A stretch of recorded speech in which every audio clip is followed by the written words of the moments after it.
Fractions అనేవి యాక్చువల్గా edition చేయాలంటే చాలా ఎక్కువ టైం తీసుకుంటాయి. అందువల్ల వీటికి ఈజీ మెథడ్ ఏంటంటే ఫస్ట్ ఈ నెంబర్స్ని కలిపేస్తారండి.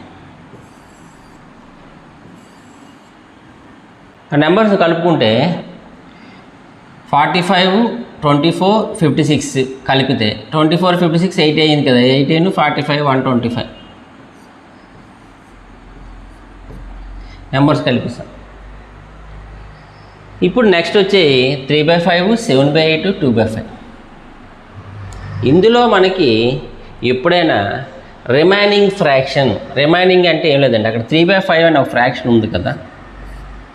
ఈ 3/5కి రిమైనింగ్ అంటే 5 పార్ట్స్లో 3 పార్ట్స్ కంప్లీట్ అయిపోతే ఇంకా 2 పార్ట్స్ మిగిలాయి.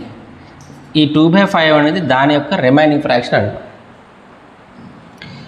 దీనికి ఇది రిమైనింగ్, దీనికి ఇది రిమైనింగ్, ఈ రెండు కలిపితే 1. కాబట్టి ఇక్కడ 3/5 ఉంది, దాని రిమైనింగ్ 2/5 ఉంది, ఆ రెండు కలిపితే 1 వస్తుంది అనమాట.